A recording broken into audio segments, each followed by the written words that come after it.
You both need to take down Drew. Ava has to be stopped, and I have to stop her. Oh, my, looky here. You need those? What did you do? Christina! General Hospital on ABC. Sonny's about to pass out, and guess what? He's totally unappreciated. I mean, after everything he's done, right? Let's just hope Avery walks in to witness this and sees firsthand how terrible her mother is. That'd be poetic. Now, let's just fast forward through all the Drew and Willow scenes, shall we? I can't stand them, and I'll only tune in again when Willow realizes she basically wrecked her life for a sleazeball. So satisfying when that moment comes, right? But here's the twist. I think Ava's gonna swoop in and help Sonny, since he did give her 50/50 custody, and Christina, is probably going to cause the accident, not even realizing her dad is in the car. That girl is a total nutjob. Seriously, it's like we're stuck in a rerun of Tracy and Edward.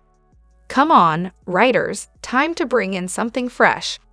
Oh, and just when you think Ava's out of the running for killing Irene, she's now apparently not going to help Sonny after he stopped the custody battle. What a letdown.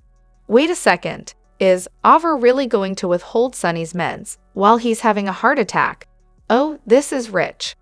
A fan predicted that would happen ages ago. Maybe the writers are actually taking inspiration from us. I mean, come on, this is too good. Honestly, I love Ava, and that Christina, ugh, she's so good at making me hate her. The actress deserves an award for that. But really, Ava isn't this villain everyone's making her out to be. She's not going to let Sonny die. Trust me, she's got his back.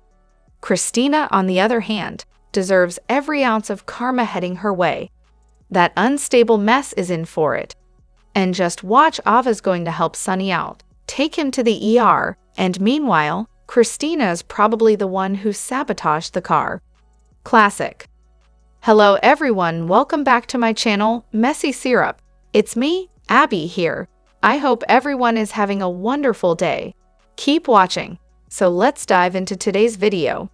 So we're repeating the whole SL where Tracy withholds Edward's meds from Ava to keep her from helping Sonny. Also, Ava can get Avery. Is that what we're doing here? Unless Christina decides to hit Ava, great, just great. Really? Another storyline where Ava gets blamed for something she didn't do? This is getting old. What this story should be about is Christina and her seriously unhinged behavior.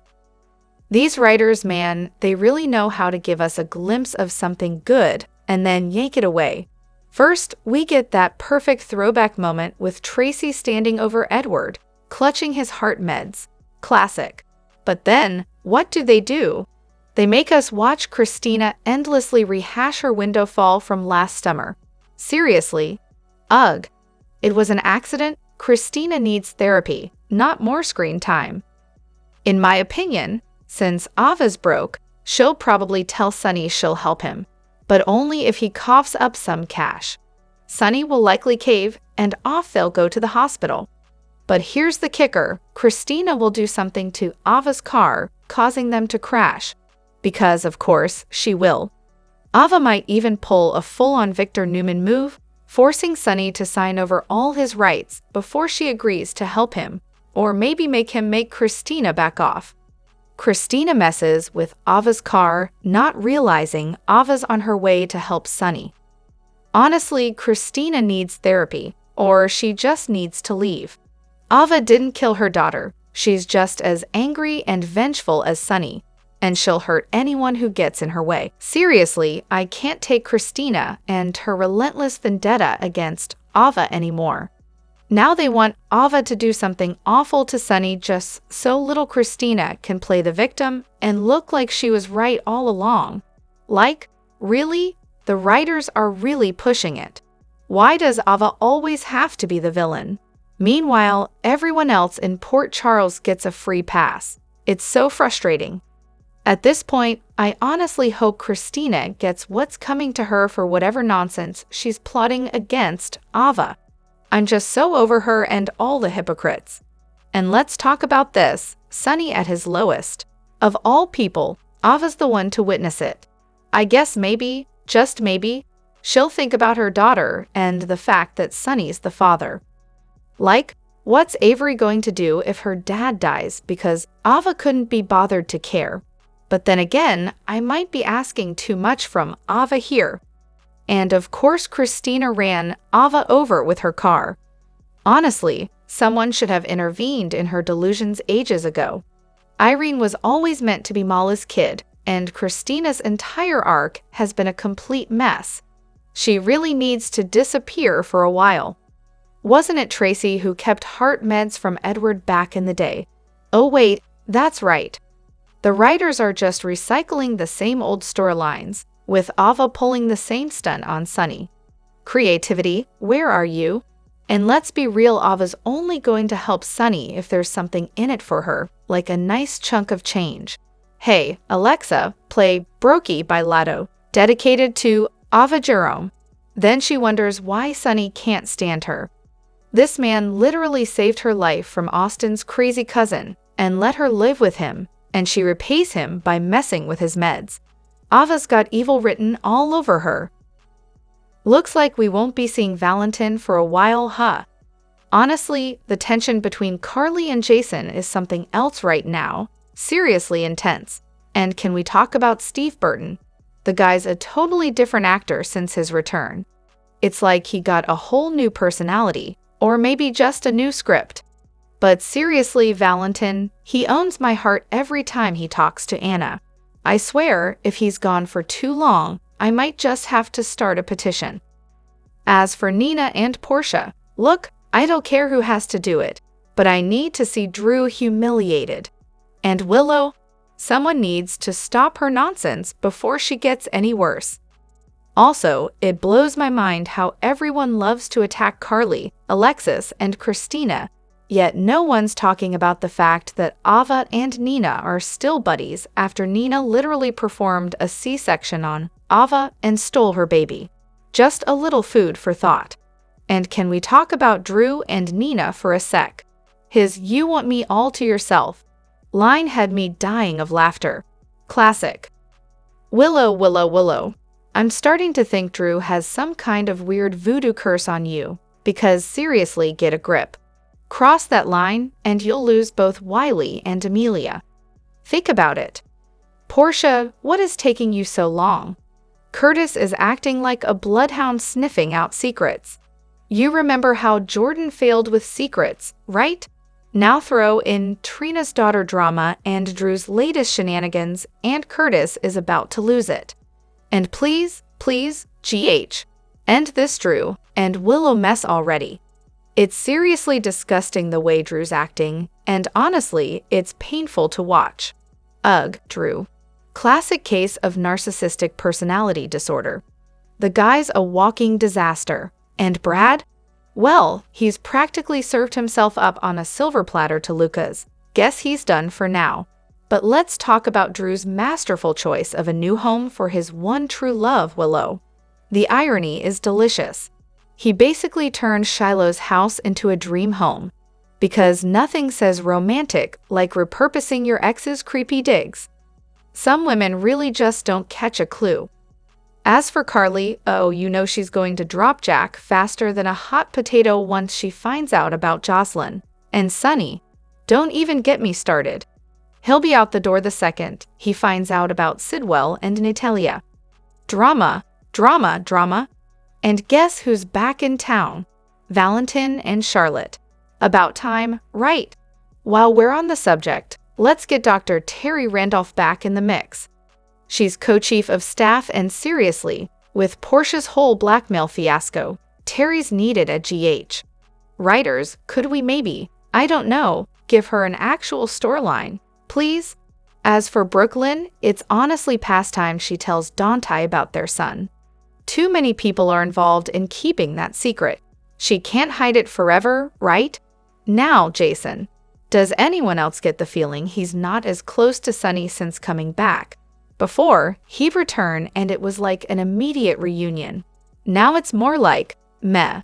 He's still loyal, sure, but the whole friendship vibe feels distant. And Carly, same deal. Writers seem way more invested in his dynamic with Anna, which, hey, I'm all for, but I can't shake the feeling they're pushing him more towards being Jason Q than Jason Morgan. With Sonny, it's like they're barely even friends anymore. He's always with Brick or Isaiah. It's not like they're not friends, but it just doesn't have that same energy. Oh, and Nina? She got Drew's safe combination weeks ago, and now suddenly she's finally opening it. Can't wait to see what kind of juicy secrets she's about to spill. I really hope they cast someone else to play the guy training Jocelyn. He looks like he could be her dad 20 years older, at least. Honestly, I'm just praying they don't try to make him her next love interest. Please, no. I did enjoy Ava calling Alexis out, though. She straight up told her to get Christina under control. Ava came there for a business chat, and Christina immediately derails everything by going on and on about Molly's baby. Girl, you need to go see Kevin. Seriously. And oh, the last time I watched General Hospital, Carly's face looked different. Sarah Brown, anyone. Somehow, after all these years, I found myself pulled back in, and now I'm just trying to catch up. It's honestly wild who's still around, and even crazier how some of them look exactly the same. Time really doesn't seem to do anything to these people. Last week marked 5 years since General Hospital hit the pause button due to the coronavirus-19 pandemic. A little fun fact, I've only caught a handful of episodes on YouTube because, surprise, it's not broadcast in the UK.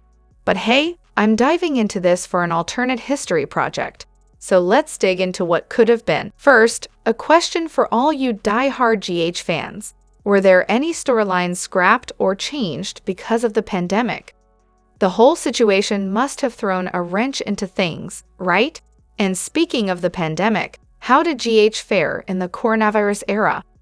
Did the safety restrictions mess with the show's mojo, or did we still get some decent drama? Oh, and did the pandemic have any lasting impact on the budget? You know, with all the safety measures and empty sets, I imagine it wasn't cheap. Now, let's talk about the big missed opportunity here. They never actually tackled the pandemic. I mean, come on. Hospitals were overflowing with patients, healthcare workers were at their breaking point, and the world was flooded with misinformation. Remember the whole ivermectin debacle. But in GH land, not one single mention of coronavirus. No infections, no coronavirus-related deaths. Nada. Were they scared of getting preachy? Or maybe they just didn't want to acknowledge a global health crisis that was affecting, pretty much everyone. That would have been some real-life drama to add to their already ridiculous plot lines.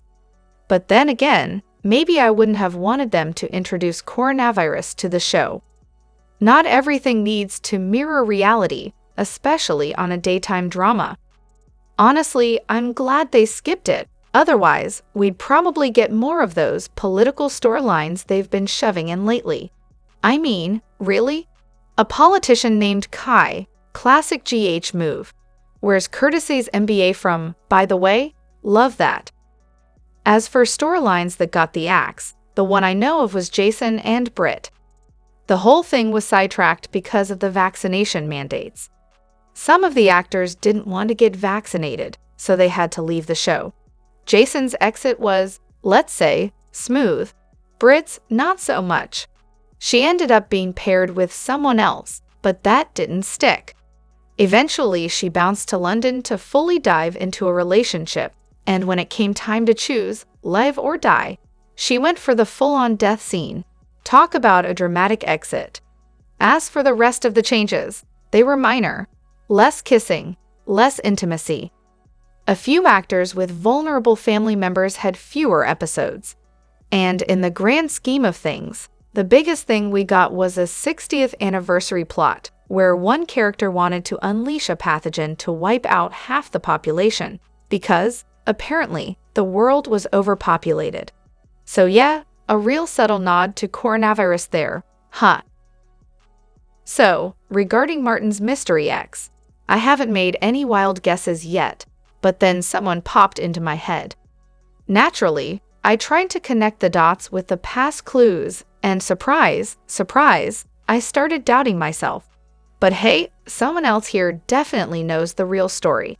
My first thought was Blair from Otto. Yes, I went there. Wasn't it ages ago that Martin went back to Landview for business? Or wait, did she come to PC for business? Ah, yes, the Deception era. Classic.